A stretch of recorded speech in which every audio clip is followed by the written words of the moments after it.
Hi everybody and welcome back to G Rated. I'm your host Gigi and I am so excited to be back filming for you guys. And yeah, cue the intro.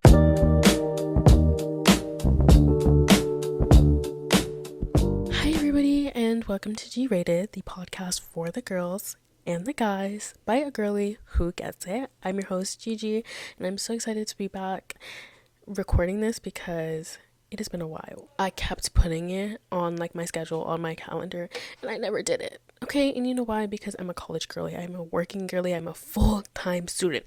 Never once did I ever feel like I was a full-time student, but coming to college, wow, I feel like a full-time student. I definitely want to do a video on college. So if you guys like have any questions or anything about college, like please, like I want to talk about it. Like I just feel like so my experience here has been just so like crazy and just, like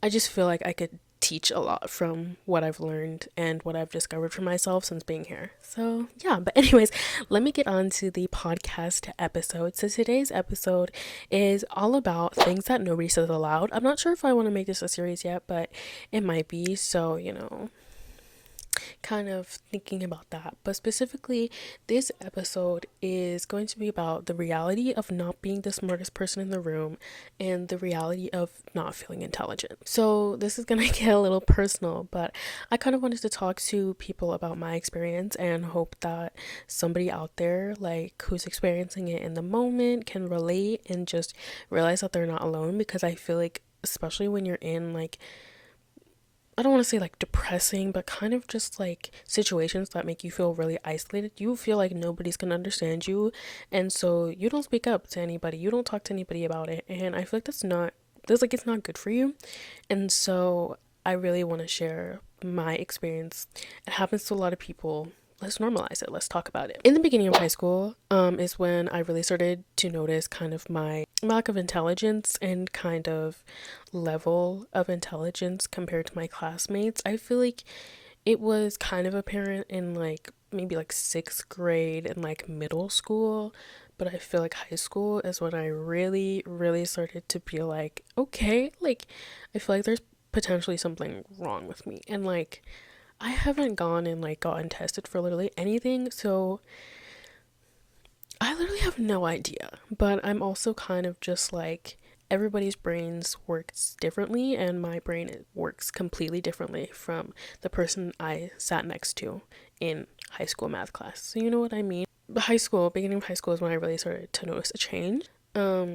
And I always blamed this sort of lack of intelligence on COVID, and kind of just how I got my middle school 7th grade year ruined by COVID, and online school wasn't helping. Because I mean, did online school really help anybody? Like I was literally like, I took COVID so unseriously. I was literally doing TikToks on my Zoom classes. Like I was over here doing busted down Tatiana while my teacher was trying to explain science to me. Like, I mean, I can't really blame it on COVID when I was doing all that. But the problem was that it was not COVID. It was the fact that when I found something was hard, and when I found that I was struggling on a certain subject, on a certain topic, I wasn't asking people for help. I was just struggling in silence, and I was just convincing myself, I can't do this. I can't do this. It's not worth it. It's not worth my time.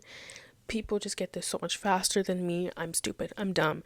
And I just gave up. And all these factors kind of led up, like I was trying hard, still wasn't asking for help, and this led me to switching schools, which is something I don't really talk about a lot. But a part of me switching schools did have to do with my academics, and just I wasn't doing the best overall, and I didn't really feel like I was being supported in the best way that I could. So I switched schools, and literally to nobody's surprise, maybe mine a little bit, I like my grades didn't change that much. Like, I don't know. Anybody who's moved to a different school, they know that it's hard, because at the school, like every school, students learn differently, and at this particular school was literally like a private little school. Like this, like they were taught so much differently than I was learned certain subjects. So in certain subjects I was so ahead, and in certain subjects I was very behind, specifically math. I feel like math is just the overarching topic and the overarching class where I felt the dumbest. I was like, oh my gosh, I'm never going to be successful in math. I'm never going to be good at math. Moving to this new school, I felt like they were so far ahead, and I was just like, I was just starting the marathon. Like, and so this really led to me doubting myself and considering myself stupid and dumb because I couldn't keep up with them and I couldn't memorize the same topics and understand the topics in the same way. And these like self-deprecating and self like loathing thoughts are what held me back. They're truly what held me back, and it really wasn't anybody else's fault but mine. And I feel like that's kind of the first conclusion that you need to come to, that it's like everything is in your head, especially if you don't speak anything out loud. All these thoughts of, oh, I'm dumb, I can't do this, I'm slow, I don't understand how to do this, they're literally in your head. Nobody else can assume what you're thinking.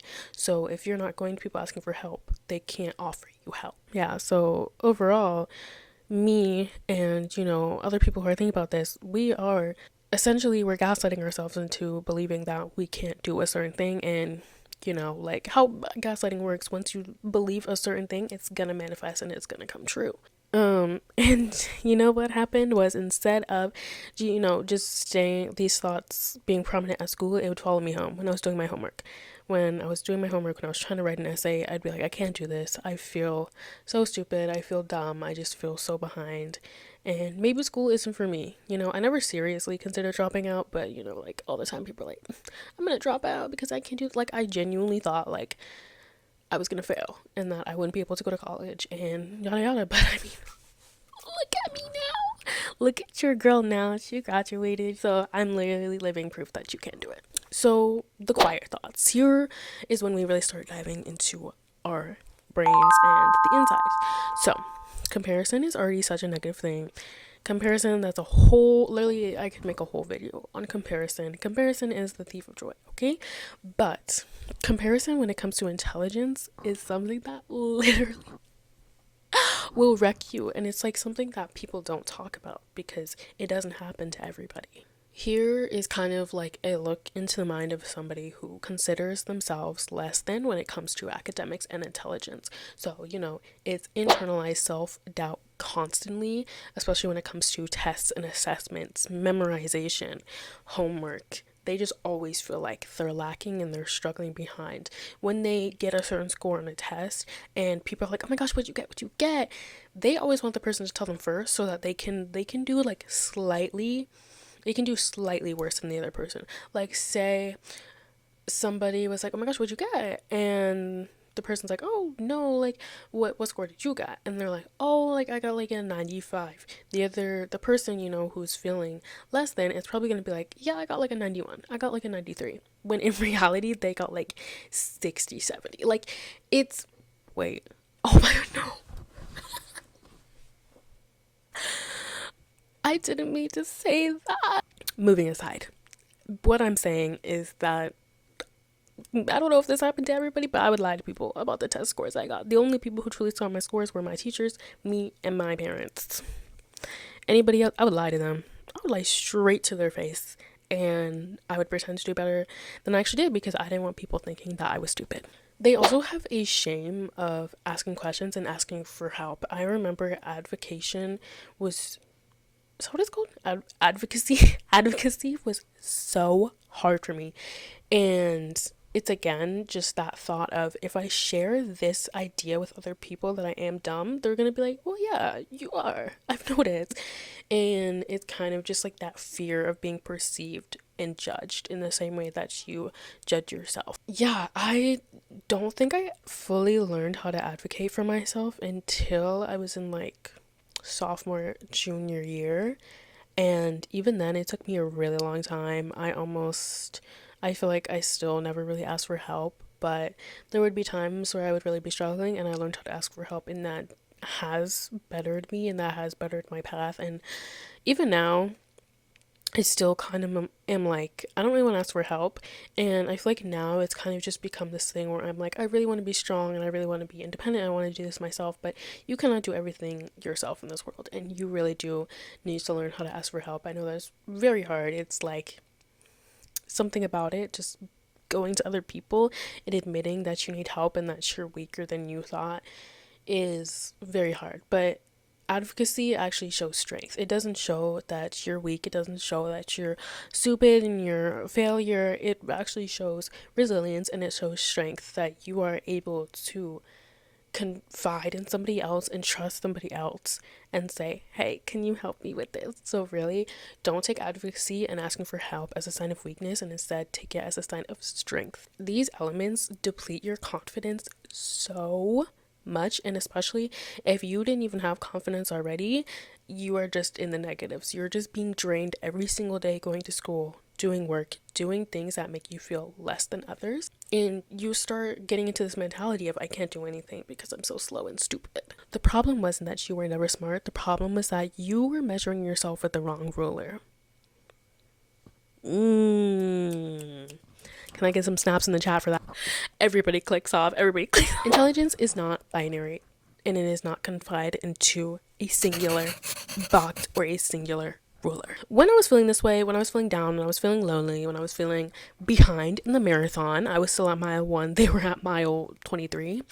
I didn't stop to actually think that we weren't even in the same marathon. Okay, they were doing a marathon, I'm doing a 3K.